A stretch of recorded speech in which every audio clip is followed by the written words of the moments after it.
Қайырлы күн достар, қалайсыздар? Біз бүгін сіздермен пиццериядағыдай пицца дайындайтын боламыз. Ол үшін ең алдымен жылы су немесе жылы сүт пайдалансаңыздар болады. Мен су пайдаландым.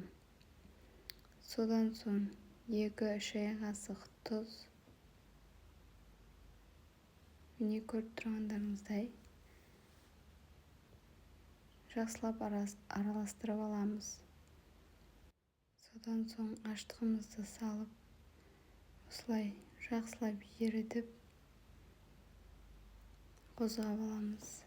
Мен 5 минутқа бетін жауып қойдым. Немесе сіздер сол дрожжды салып, ұнды салып араластырып, қамыр илей берсеңіздер болады. Осылай басын біріктіріп, жақсылап илеп аламыз.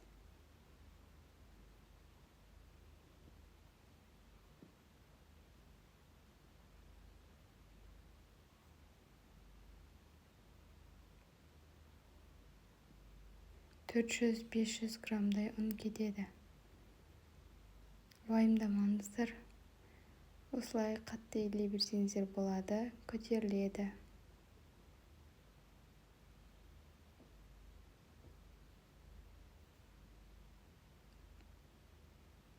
Содан соң сұйық майымызды қосып, бетіне жағып, бетін жауып, жарты немесе 1 сағатқа ашытуға қоямыз.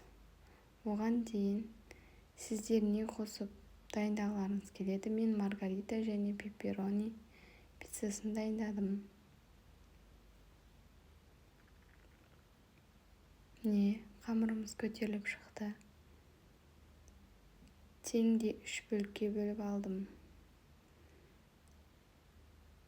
320-300 граммдай болды қамыры. 30-25 дециметр болады көлемі. Сіздер үлкен қылып жаям десеңіздер, 2 бөлікке бөліп алсаңыздар болады қамырды. Осылай домалақ етіп жайып алып, ортасына майонез бен кетчупты қосып жақтым. Сосын моцарелла сырымызды күштен өткізіп дайындап қойдым. Сол аралықта жаңағы дайын болған қамырдың үстіне кетчуп пен майонезді жағып 5 минутқа духовкаға жібереміз. Мен екінші пиццаның қамырын жаюға кірістім. Ол менде маргарита пиццасы. Міне жаңағы видеода пеппероним пісіп қойды. Маргаританың да қамырын дәл солай дайындап алып, 5-10 минутқа алдын ала пісіріп аламыз. Құпиясы осы да.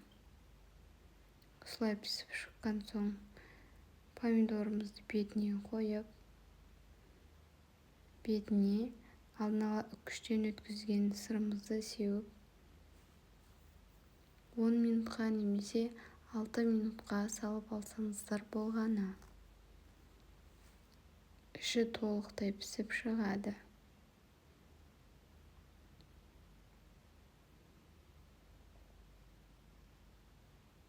Дәмі өте керемет. Ас болсын. Сау болыңыздар.